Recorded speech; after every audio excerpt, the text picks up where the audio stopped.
hian biak in khom kan tran chho zelanga tuk in zinga hian helai muna BCM Salem ko ran biak ina lon in khom zong sung te thole lali suam hingin chibai kabu vet cheu ani boinia hian tharau thiang lim chen chila ko ran ho te helai mun in chu asan ka be sei don ani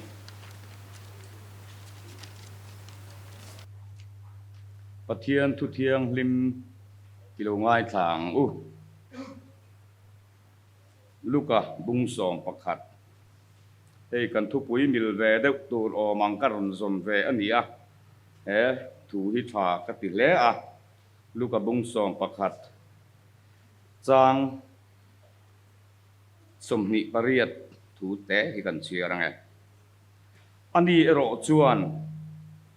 ani nima sela pathian thu ria a zom te hi mi ham tha ani zo ke ati a nima sela pathian thu ria a zom te pathian thu ria a oi te hi mi ham tha ani lalpan athu kan chiar te malmin som sakro se pathian ne na I trong trai ang lalpa kan pathian du tak min mangai tu kin zinga hian helai muna hun thatak mai nangma chibai buk na hun tha min pe ka wangin long thu kan fil ache voinia hian republic bank thang baptist mi papol in khom pui chu lalpa nangma zara hun thatak lalpa kan neya kan balom em voinia hian tharau thiang limin min chen chilla speaker kal tlangin lalpa nangma thu oi dan min zirti rang che voinia hian lalpa kan ti thei pakhat ma om lo tharau thiang lim chuan min chen chilla voinia hian helai mun aron in khom zong ten a tharau thiang lim po na kan chan thei nan lali suam hing thiang limin karon di le amen cher tangin hun man rei lo kan tumanga tuna chuan tual chung lam secretary atangin thu puan tur poimo te om nge yanga chu mi hun atan chuan secretary ka so me tukina BLBMP in khompui chim tura ko ran mi local khom zong te BCM Salem ko ran ten kan lo lom chewa in zawai in chibai kan buk cheu ani in khom program hi kat chiar lo me nga in khom khoi tuin ron ti mai sela atho me kan hun ruat te hi kan puang nga in rinni lo om tura hianin in khom khoi tu pu PC ro sang puya ani nga pathian ni jing in khom khoi tu upa si kam lova thu cha rongbol tu lalun sanga bible chiar le tong trai na hun mang turin PH englom omi special item pu ke mal som tuang de chung kwa ani nga pathian ni zana reverend dr ke thanjawa in khom khoi tu ani nga worship le right program hun man tur ani ang kan puatak ang khan ni som pathum pathian ni le lo om tur hi ES office atanga ruwa manna han siam angin thing thel ko ran lo tur kha ani a member in report tur kan tia in report kan thanhem lo ang reng viawa zing daruka biak in kota in ha khom tur ani nga tun kar chungin motor keng thei tur te in report theila athle mai kaldan tur ko ran jai pol ten tel dona wang khanin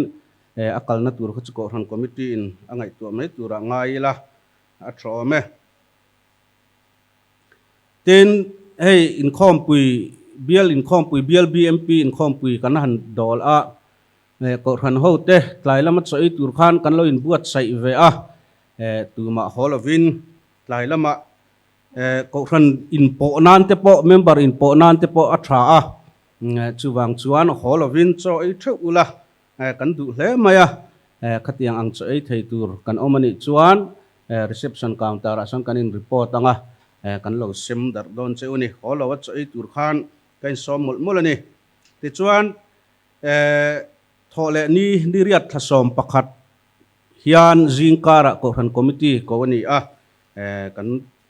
ko ran committee member ten kan sedon nia kan fiat le kan puan thin angin kan bialin abc in khompui kan dol dona bethem veng thang ko rana hemita na in buat sainan hian november ni som pani hian hatlang pui ko ani a ko ran sunga the piang te hatlang turin kan in som ani ti chuan in khompui hun kha november ni som ni panga tranga ni som ni pasari ani a bial secretary ne na trangin ko ran member te in khompui chim tura som na kan donga thanem ngai taka in khom tura som na kan donga rural palai tur te phei khachu tel ngai tura riat tir kan ni BMP in khompui local zong te chibai kan han buk non le chewa hai kan ko ran din hun in ria a member kan la thanem lo viawa chu mai ba ka active taka han tel hi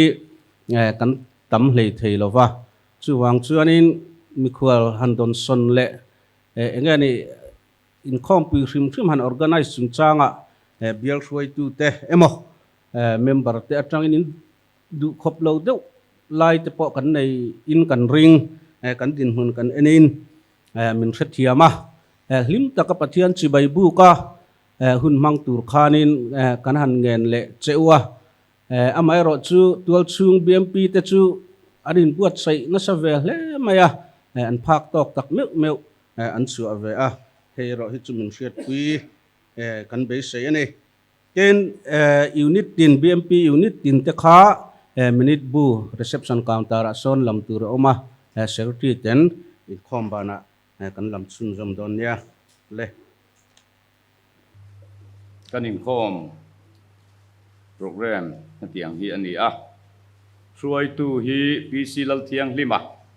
kan hi a bial BMP president Bible cheer le trong try na nei turin pu h van la liana bial executive committee member ani anga thilpek hlan na thilpek lak khom na kan nei a i la ka thlang do na o khongai tu pathianin ti la ko ran labu Christian labu number som thum paruk na kha kan sa anga chumi kan sak zo chuan kan thilpek te min hlan sak turin upa LH lian ming thanga senior advisor bial BMP kan somang chuan thupuan kha tual chung lam kha kan zo to a zai pol hi ITI veng unit BMP an zai theidona bial zai pol zai theidona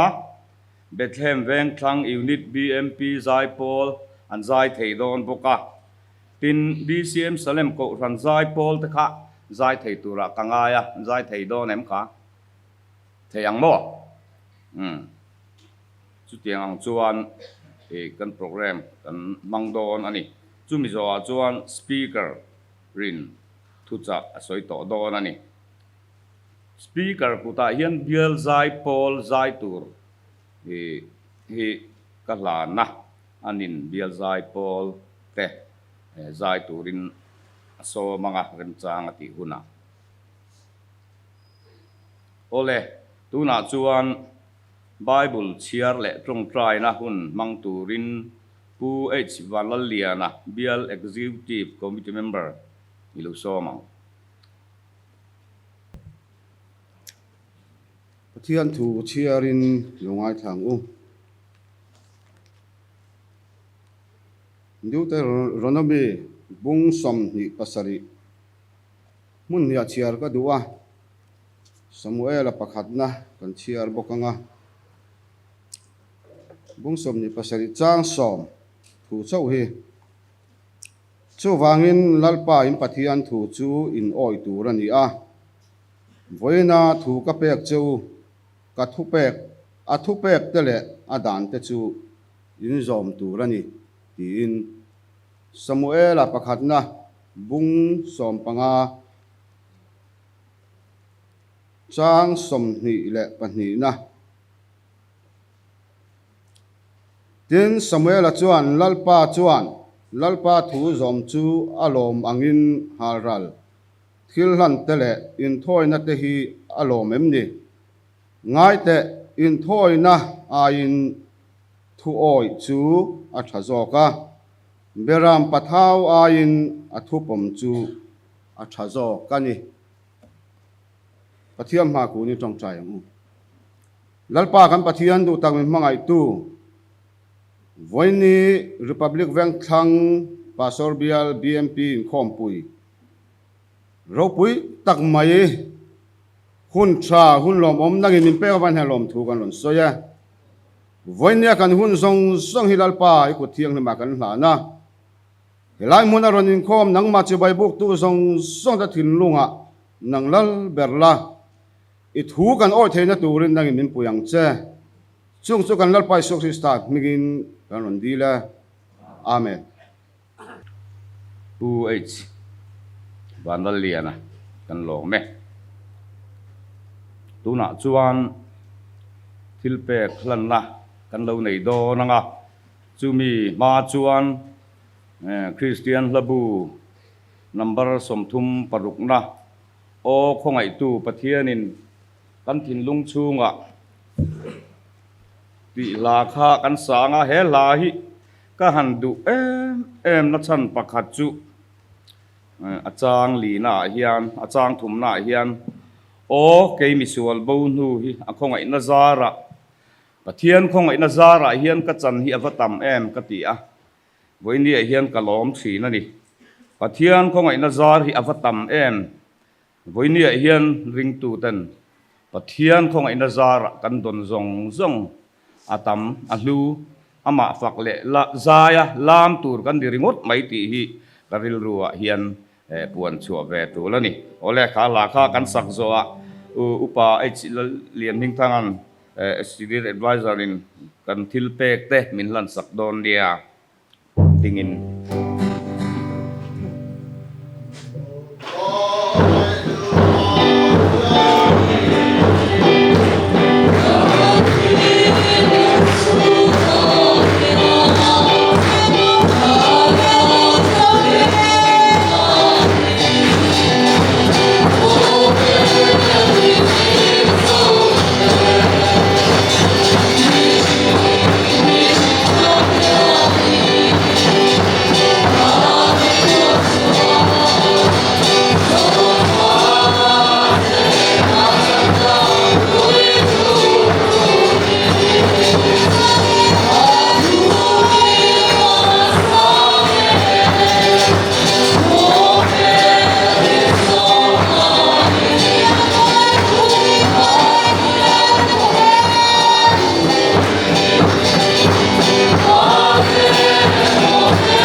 thil pek te hlanin tong tryang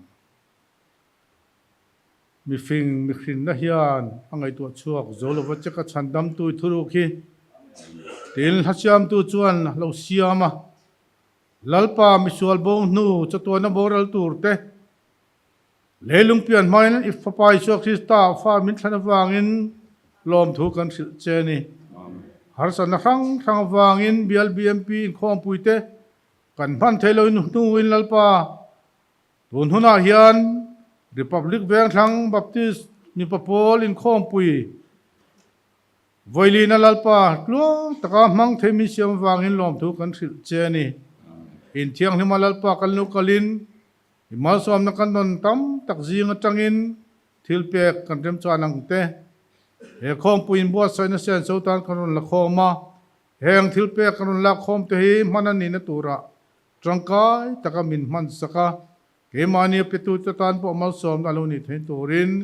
ikut thiang hima kan lalpai so krista mingin ke mani petu tenen karon hlane amen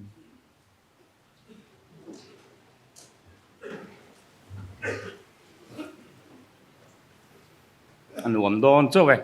กันอินคอมปุยลามกันละเลมเดวะลัลปาฝักไม้ละวิจุติเทกันในละวะเวงลุยลำเตโปแกมปิ้งชั่วลิมกันเดียครูเซตเตโปกันมังลมปกะวิจุลัลปาฝักนาหุนตามคานินเรนละวิละคุณโปเรนบกละวิละทายกับเรียเฮ้ยสเลมBCMสเลมเบียกอินฮีอาลูดินติคานินBLBMP แต่ที่ส่วนอินคอมปุยนาการเห็นกันอดงอยโอ้ยวันนี้เห็นอัตตะกินกันเชงตาให้ลายมุนะอินคอมปุยนะ BMP อินคอมปุยนะหุ่นชัดตักไหมกันหันในเทียก็รันเต้นดัวตะกินปินเหล่าเชงไอเล่อินตูเตปะจุดยังอังอินมินเหล่าลุยกันล้อมเล่BCM สเลมแวงก็รันแน่นะล้อมถูกันซอยนี่จวนวอินคอมบานนะโปเฮียนตู้มาฮอลวิละทิ้งปุ๋ยเละเมฆะอมตุระกันง่ายนี่มันอินเทลดอนเนียโอเลตุนัจวนใจปอลใจกันง่ายท่าอ่างมาสเปรตานเบทเลมเวงทังยูนิต BMP ใจปอลเตปะเทียนฝักละลาอันอินบวชใส่เตลานตูรินอิเลวโซมัง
Bethlehem Unit BMP Zai Paul member te alom om tak zete tuna chuan a thleng tu lam BCM Salem ko ran Zai Paul kan so manga chumi do chumi zo chuan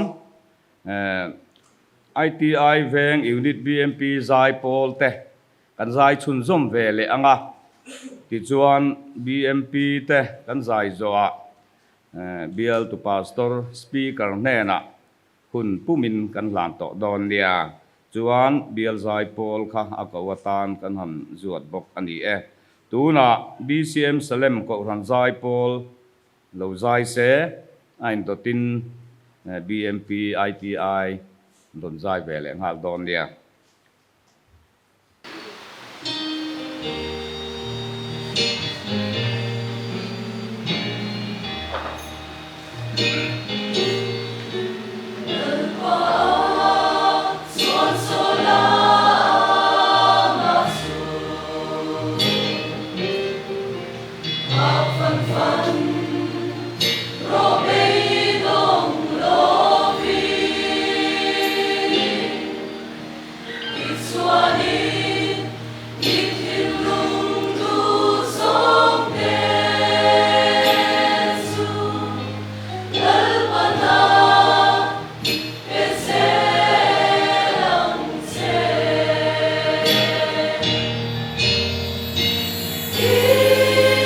Ông ta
tục nhân dính căn hình khom thổ lom hí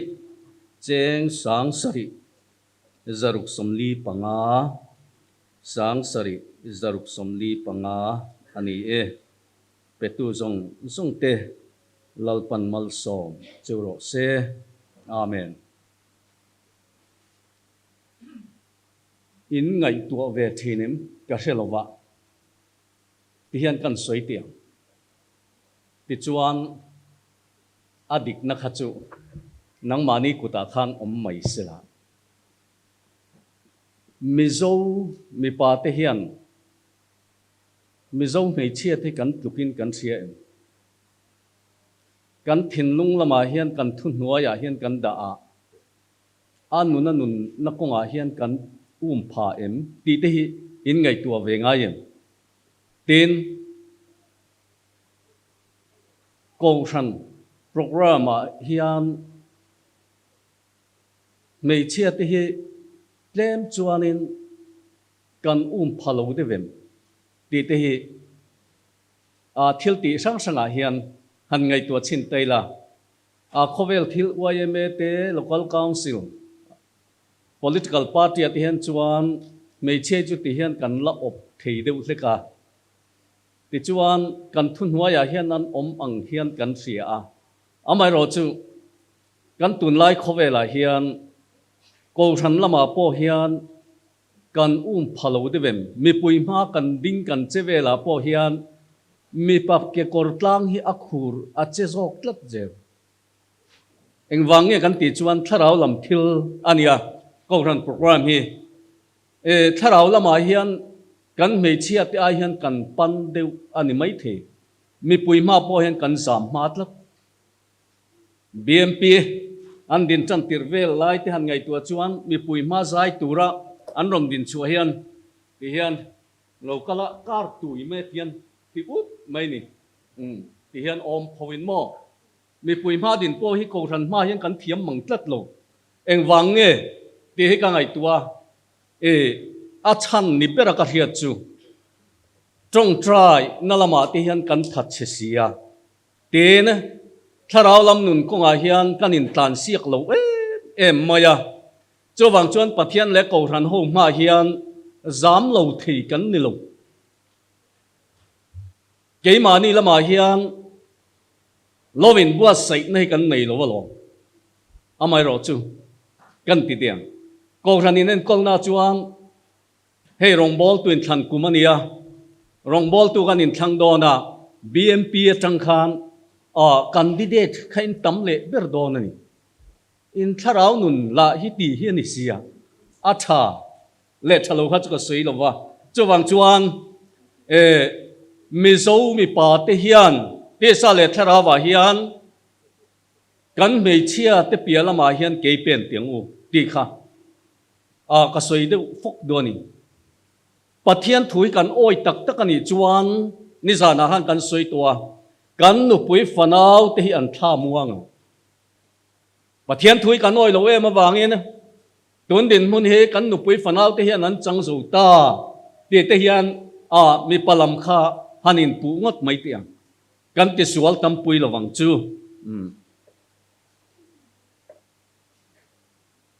bial zai pol member hen la kim lo mo in kim huna thu soi to phuna in zai mai don nia ti khan lo in ring mai ro pathian lekha puthiang lim thu chiarin kan ngai thachun zamang mun khat chawateng ka chiaranga ka soi na lama hangkaron soi kwal dua don ani doken singa pathian thu oi ti pathian thu kan soi tur kanin nga na tur bung le chang chu sam som nga le pakhat na pum pui khani athen lai ka chiar don sam som nga le pakhat na chang khat atang khan pathian chi bai bukin pathian thu thiang lim ingai thachun zomang o pathian ingil nei awange ne mi khongai la ilai nat na sat awangin ka bo chiat na te thai bowang che ka kholo na te hi misil fai sak war la kasual hi mitlen fai sakang che ka bo chiat na te hi ka seta si kasual hi ka ma a om fo thin ani ichung chawa thil ka ti sual la helama chiar chun zomang o pathian keima hian thinlung thiang lim tak siam la ka ko chunga hian tharau dik tak siam thar leng che ine na ta hi mi pai bo su la i tharau thiang lim hi mi lak sak suang che imi chandam lim na chu mi pelela tharau ti nuamin mi chel rengang che i chandam lim na chu mi pele la athu lalpan kan zatan mal som ro se amen pathian ma kunin i tong trai lalpa kan pa wa na mi chungnung bel to kena hian i chial ho te zing ami davida nuna tangin pathian thu oi dan tur kan sir don lalpa ichial lo ibua sai lai khan karil ruang pumi tin isoi chuaka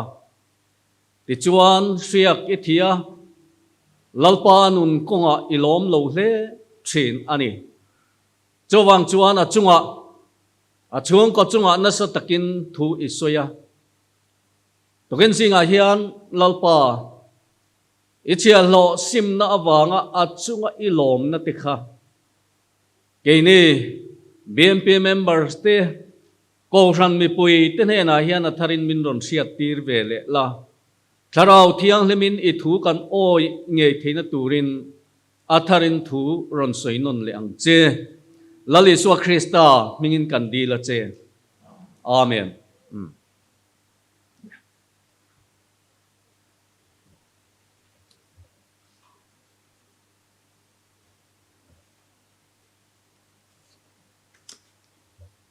nizan lama khan engtin nge pathian thu ha kan sui nizan in khom lo ha kan om nuala kan thu pui pathian thu oi tur chuan simangai ti ha kan suya ten pathian thu oi te chu pathian nen an leng dun thin te ha kan tia ten pathian in eden huana apol hlim thina pathian nen an leng dun thina lim takin a thuan oi lai chuan nun le hun thamuang takin an mang ti kha kan soi to boka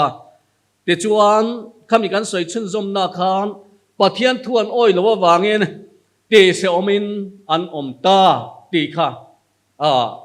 กันเรียรัวคันละอมเร่งเสละให้เตียงเตเห็นกันไงตัวน่าอมเฮ้กันสวยเตียงบัพติสมีปปอลเล่กันวันเอาเพรสเบตเรียนละมาปวลายกันหันตีเตรำปุ่มหัวปะปะเทียนจะใบบุกาอินคอมปุยกันในเทตาเฮียนกันไงตัวน่าทิลเทงเวโฟจูกันรำกันนำตานเฮียนอวัลลุเอมกันมาลำฮีอัติเองอันนี้เจ้าบางจวนต้นจะมากันข้อมปุยโปเฮให้ปะเทียนทุตักอินเซอร์เตอร์น้ำมุนอันนี้เจ้าบางเงินเกนี่ BMP member เตตานเฮียนอัลลุเอมมายากันชุ่งกตานเอ็นนับุลเกมามีมัลนุนตานลิมนาลมนาฮาร์ทาร์เลนะอันนี้ตีเตค่ะกันไงตัวน่าอมตาสิละตีเตการเรืออมาติจวนเฮตียงเทียนกันสวยดัวตุกินสิงตุนจุมากันทุบปุยเฮียนการเรือที่ลมตัดไม่จูปะเทียนทุโอยนาตานเฮียนอัลลัดไหลลงตุนคนเฮียนี่อัดไหลลงเวตีค่ะกันเรืออมตาเสละติจวนเฮตียงเฮียนปะเทียนถูตัวเตอินกันสิรหกดอนอันนี้กันสิรดานตูระเฮการอนสวยเดียวปปังอาติจวนอินเหลาที่ฟีมังปะเทียนทุเรจินกันเนียปะเทียนทุกัศยาอเมริกาจอมสีเหลาตีค่ะอินทินนุงอาคานอมเสละก็ปะเทียนทุเสียแต่ฮิกัตุนัจังจวนก็จอมโตโดนันนี่ปะเทียนทุวังเงินกัชุงกว่าฮิกันนุนฮิกเรลฟิลโดนันนี่ตีค่ะเฮลายาเฮียนเองเล่ทิมการอนสวยโดนันนี่ดาวิดานุนอัตเงินตุกันสิงาเฮียนเกนี่ป้าเทียนเองตินเงนุนเลหุนกันมันงากันนุนให้กันเสียมทรังเตียค่ะhistory ลำปังขัดโต้เต็นหันสวีเตละปะเทียนินดาวิดาลลตานาเสียกอัฐิอิสราเอลมัสเบรโซลจูปะเทียนินลลตานอันโนลดอนตากวางินโอตูรินดาวิดาค่ะลลตานปะเทียนินนบัวเซนิเอ็งวางินเงลลโซลขลลปันโนลกันติจวนทัวโอยโลเอมลองตีสงคันเสไม่รู้ปะเทียนทั่วเราตีลลปันมินทอลเซลดอนเตนดาวิดาจวนอามาลลตานรวดอันนี้ข้าอันนินริงโลเตนอิสราเอลมุปุยเตปอยน์อันริงบกโลอามาโรจูดาวิดานุนาคานลลปันทิลมุอันนี้ดาวิดาทินลุงข้าลลปันมุเจียงมายาจูวังจวนลลตานอามาปอยน์ริงโลอิสราเอลมุปุยเตปอยน์อันริงโลวะข้าลลปันทั้งชวกละตานีลลปาทิลเตลลปาริลรูอังปุมีอันนี้นะคะอาเซตละตานีติจวนเฮตียงเฮียนดาวิดาเจสายฟ้ากัดหินลุงอังปุมีกัดชาร์ตาอันนี้จวนกัดดูซองเปียงอติยังตีอินปะเทียนข้าน่ะสวยชวกเฮียละนี่ดาวิดาฮีตูไม่นก็สวยตักอังคารละละตานันริงโลอามาโปอันนินริงโลอันนี้จวังจวนเฮลายตระกันสิรชวตูร์ประคัดอมจูเองเงินกันติจวนปัทยานินอาริลรูอังจอมปุยตูเตหิอาเซียอันละมาปัทยานจูอัตรังอาลัมจังนิตูรินทราวเทียงนิมินาจันปุยทีนั่นนี่ลลปาจูฟักินอมรอเซอวารุปุยเอ็มติรูนังเลเก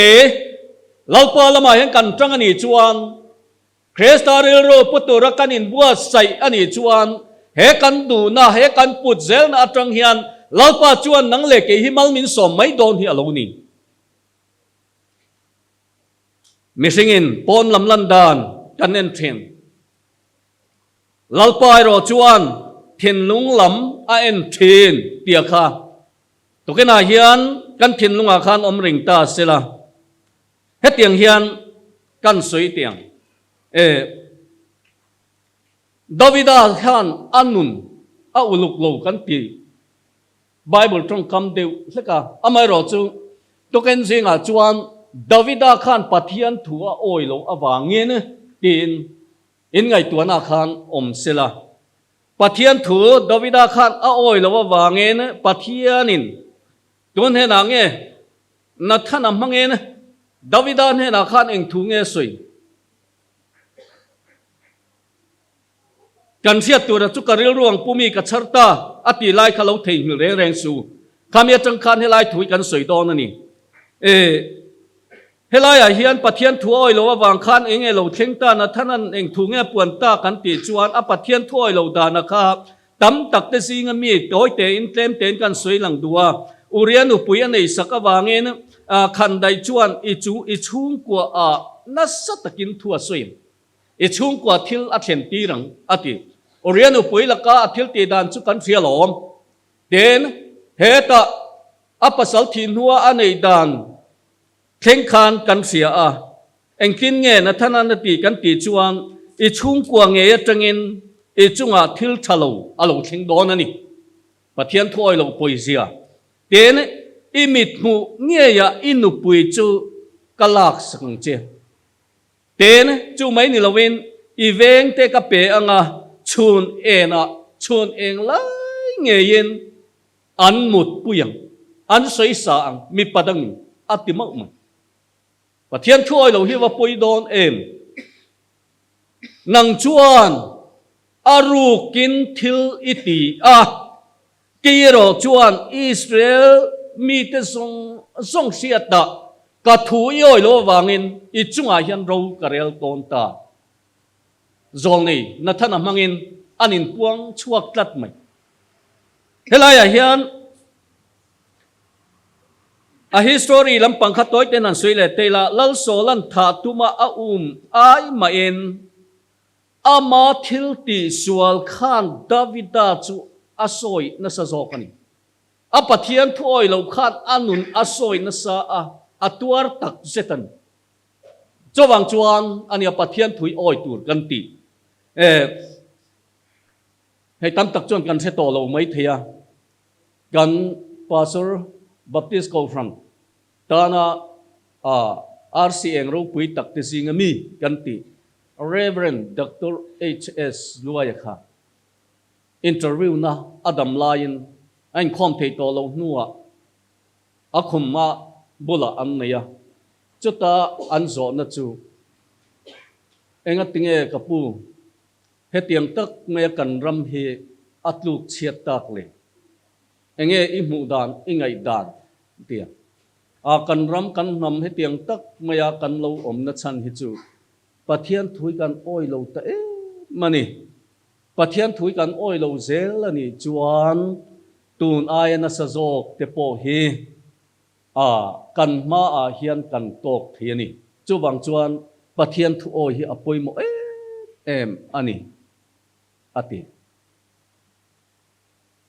ani le ke ni pa te hian enge kan ril rom nang le ke kan fel lo hle chung po hian kan nu pui fanau ti hian chuan pathian thu hi oi se ti kan du ti ro adi kan amaro chu zir tir tu mitdela huai chuan khuar khuruma an tla thin kong laka an peng thin tiani chawang chuan Bible hi en chiam tak tak chuanin mi pathil ti mi pa te ro rel na hnuaya hian nu pui fanau te hian pathian chi bayan buk turani ti thleng hian kan hmutlatani kan hoina lama hian kan nu pui fanau te hi an om turani an hoi turani an kal turani te zirtir na kha kan mu zelani to kan singa hian hetiang te hian kan ngai tuan na mang ta ila pa te hian ka soidu thalai tong kam devin idu du dana inu na wange ne idu lo danangin e chunga thila lo thing ta ni hi tingot mai te kan du dan hi chu pathian thu lo wani tiru pathian thu ang zela nun le hun le thil ti kan nei ani chuan pathian thu khan min kai suayanga kong dik ni om taka to pa thi na ni lo kong zau nun na konga kan nu poi fanau tenen min suai don aloni chawang chuan ke ni pa te hian pathian thu hi oi phot mai teng u hei mun sang sanga ke ni ho hi chu helaya in tel khom ko ran in mang chin kan nia helaya BMP rampum huwa pin khom pui kan han chetla te pawala in khom pin han chetla tak tak te chu tharau thiang lim po hian ngai na hi se om lo mange te ka ti hialan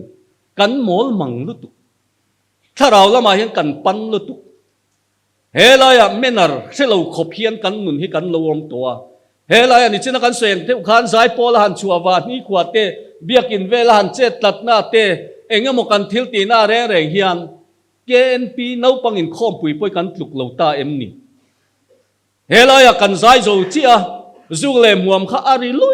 lui iringot mai ni ko shan menar poi kan se to lo chu tiang khop chuang ton kan generation kan pa te hian kan pa walai te hian tharau lam nun konga hian kong thim kan so ani engwang nge kan ti chuan pathian thu hi kan ngai sak lowa kan oi lowa pathian thu ang hian kan nu poi fanau te kan en kol lowa kan ngai tuana ril ru le thin lung poi pathian thu hian an te tak tak lowa kan ngai danin nun le hun kan mangani kan soi tiang mual pho na lam ni lovin Mizoram chalai Christian Paul ka kai suai ve lai khan chalai te zinga ka soi uar ko ran hi in mangai ni chuan TKP i pension fele hian BMP tel nge BMP thu lo rong bol tu hi kan momo lo te kati a chan chu kan fa te le kha thiam sok TKP level experience nei tha hi BMP hian an tel du lo tlatani hei hi chu soi dar zel ro apoi ka tilo tel ro se BMP tel lawa thalai over nuwa pathian che bai bu khe ko ran culture tan po hian a thalo ko ran kalpunga tan po hian a him lo chawang chuan ko ran ruai tu informa te po hian BMP thu nge hian rongbol tu te kan bua sai ngam te po hi tulin ka ria khatiang nga culture ni phung nge tak kan nei lo chuan to na kan BMP te hi ruai chua kan ngai tla en kol mun kan ngai khop mai tingot mai teng min holo ula hetiang te hian han soi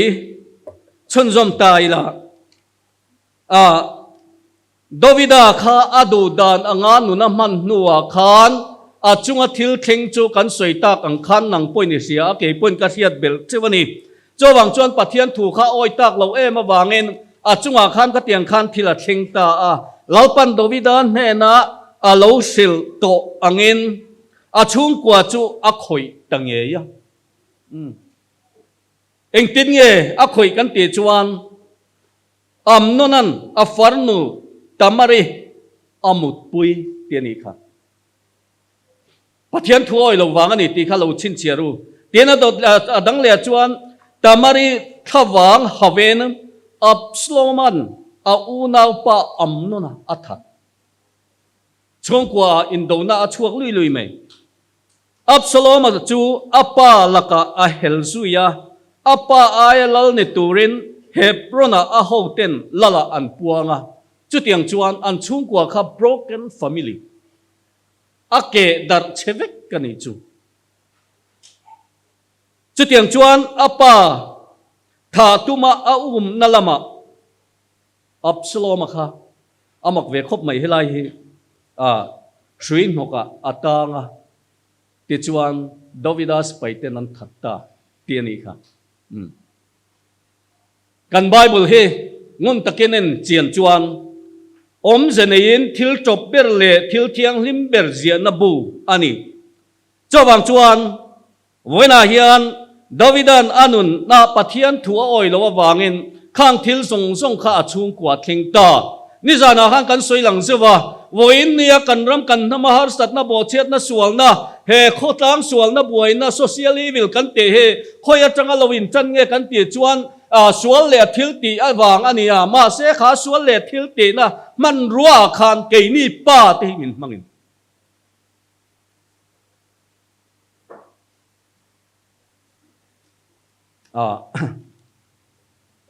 a khai khom nan kan soi tiang an chung kwa chuan Davida chung kwa chuan uire na sual te tual tha na te in do buai na te thinga pa fa le u naw anin mel mak zowa in e sik na le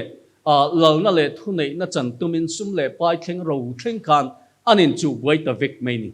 pathian thu Davida na oil afa ani voin nia hian enge ni akan soi lang lok tiang apoi lo pastor na hian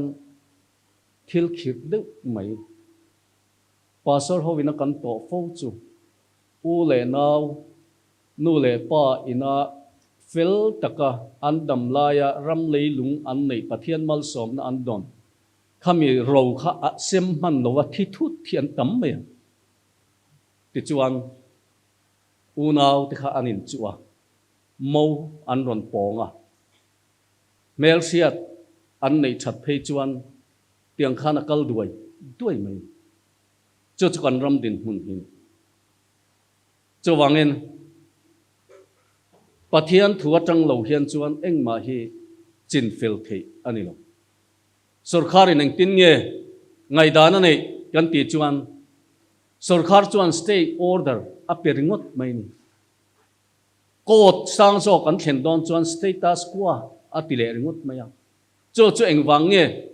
hunenga mo chen atan pending ani ringot unaw pathian thoi lo chung ko broken family atanga leilung in le lo ram sum le pai in chu na kha ko thian judgment order apingam lo eng wang nge kan ti chuan apek chuan thiam lo changso ka an ngai khan thiam changso ka kha athat palanga missing thisen aluang tiani chowangin high court an thlen point status quo in akal tuna an kan rama hian tamania chu tiang chu eng wange kan rama Christian chung ko te hian pathian thu kanoi tak lo wange ne pathian mal som na kan don te he keimani ane tu te buai nan har sat nan pathian chi bai buk nan pathian ne na lom thu soi na ta na ma to lo ven ko ta in khin na tan te u na win sual buai na tan te in do na tan te in chu buai na in el rel na in soi chiat na tual tha hial du na te alo piang ta avara thak em piru pathian thui kan van oi lo tak em anei lo hi re thei kan in tia buai na tu kan nei tlem ani chutiang zoram khovela ti chuan kan nun le kan hun hi kan mangme kani chowang chuan keini pa te hian thil hi ala tlai lo tun hun he pathian thu oi hunan pathian thuin ngai te tuni hun lomom chuan ni ngai te tuni chan dam na ni chu ani ati kan pathian hian enge lom berang o ti hi ka ngai tu chin chota ka ngai tu na holy bible te ka cherna atanga ka thel mu ve nia ka hiat chu an thil ti sual te sia asima alam hoi te chunga hian lalpa hi alom ber kari chawang chuan helaya han kan chiara pathian thu kan chiara khan in sam som nga le pakhat thua khan engen kan mu Davida chuan pathian thin lunga nga pu ani ti pathian in nge in apuang chuaka karil ruang pumi ka charta atia lalata na bua saya no pui fanawa pe ati chuan in tharau thiang hi min kai huai zela amai ro chu hun amang zela pathian thu te lo oi tak lo wangin ama du da na ke lo pe na chunglam o ngai pui mo lova athil ti na te chuan da lo tho a ka tianga nun le hun lo man ta ka wangin lalpa pathian chu achunga a lung oi talova khatiang khana chunga thila lo thingta ani tungen singa hian khang ka soi song aya ka soi du ber choi hian Dovida chu anin pu chuakin athil ti sual kha a chial eng tin nge azia kha helai thu te kan chiar le lok tiang kan lo thei hil man lawang ti ti chuan het ichung chawa thil ka ti sual ati kha pathian ava present lalpa ichung chawa hin thil ka ti suale kanu pui fanau te Israel mi pui te chunga hian thil ka ti sual lo ichunga chu hian ani thil ka ti sual ati chomi anin mu chuana tang chuan lalpa ichunga chung chawa thil ka ti suale enge Dovida chuan lalpa chi baya buk dan pathian thu oi le dana kha kan soi du tak zo ga chu ni ingai thangun tengu hetiang hian Dovida chuan lalpa ichungai chung chawa thil ka ti suale o pathian keima hian thinlung thiang lim tak min siam sakla ka ko chunga hian tharau dik tak siam thar leang che tharau ti nuwa min chel ro thinlung lung chialin chin ngoya lalpa thil ti sual na lakata Dovidan chibayan buka lalpa nuarsi pa chung lam ahan ena lalpa chibayan buk na tangkhan Dovida chu lalpa nangai damani lalpa chu fakinom ro se Token singa hian kay ni patu ni sana khan kan suya tu te mai kan felove lalpa thulawang hian nun le hun thilti kan naya pathian thui kan lo oi lo fo to the na ni amai ro chu isimang o tin kan in ngen na kha Dovidang hian lalpa chunga ni thil kan ti sual ni kan nu poi fanau te chunga ani love chowangin thin lunglung chele in chir ngoyin Dovida chu au chuaka lalpa chu chibayabu ka kanunin lalpa achoy moya tin tungen singa hian keini BMP te hian keini kausan mi te hian atlai love pathian thu hi oi tiang u pathian thu oi hi acha mai eng tin nge pathianin misring an puyasiam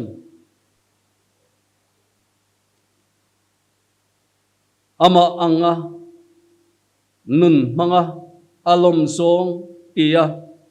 he khovela hian ai oding tura me abua saina hian misring na thilti sual sang beratanga lalpa ma asim tak zetani chuan ingai tua chen zom teng fa patlan bo nun nein pathianin an chunga ro arelani chuwangin voin ni alal padu lo song kanti na zong la ka chang hian hoi kirin simin pathian thu oi turin lalpan hena in tulut tiang tin ko than ho te in zawa in kasom non le chuani athu te lalpan kan satan mal som se amen bial zai pol te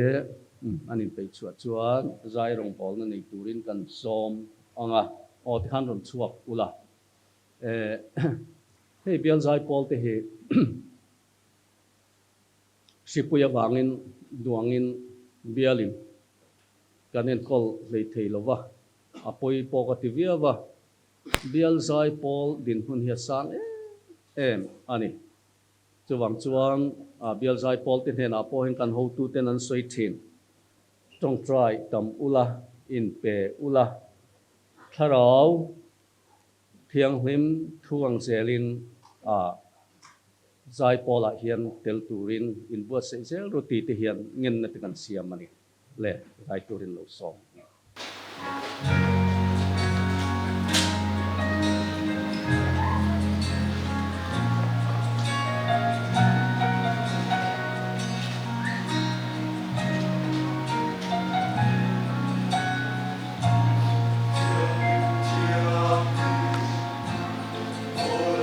subscribe cho kênh Ghiền Mì Gõ để không bỏ lỡ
Howell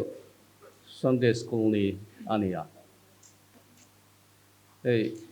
assembly hian special Sunday hi kan nei niala hei hi thei sam chuanin engemaw tunang in khom puina tan te amang lova hun hi kan siam apoimo a tun chompoi karil ruak omrenga amaro chu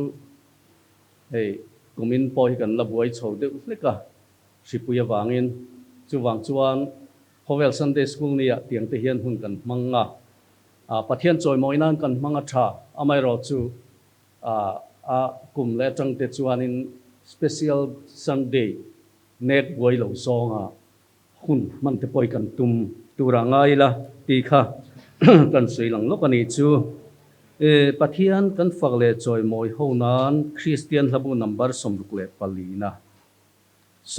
palina kha kan sa anga hei tukina hian mal som tong try na kan hun kan in khom hun min khar sak turin Reverend LR changte ronin khoma ka som donani somrukle palina chang ni na thu hi kan chiar tiang pathian thu kan soinen khang alain som vekani kasual zong song nen kalau kalin aman cholna min pe a min tlan chu awangin ka fakang lamoi chu sazelin lalpa chu fakin ka choi moyang min tlan tu ani wangin pin him takin pathian choi moinan dingin ilo sang u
không ai na mal som na iza ngai na thazar nuaya BMP te hun kirtakin minchi ma mintlak buaka rore ringota hun tam tak kan man liam nu in khom puina ami puya nol puya iming faka nang mana min ko khom le ta ka wagin kan lom thu kan thila che i bible thu tu na kan ngai tha ka thu kan ngai thak ta kang khan i thu oi tur hian alat lai lo ve voinia he khom pui hian ra thra ra dum lo chua sela tharau thiang lima khata kan jagan ho theina turin iom puina kan ngen i khongai na kan nge ni ku ta kanin lan thar bok ani ti chuan voinia hian min mangai tu kan lalpa e ko ran ho te ne na hian lal davida chu la thil ti sual ria simin nang man den chuwa thil ka ti sual ani ti ini ne da lo hoi kira ingai dam na achang thar leang khan voinia hian ko ran ho te hian simin ka lo ka le olal pa ka sual na ngai dam ro kan ti theu theina turin kan lalpai su krista khongai na Batian kan pa wa na mi mangai na ro pui le tharau thiang lim pol na kai hruai na dom tak chu tu na le chatuan thengin ko ran ho ne na hian lom jel ro se amen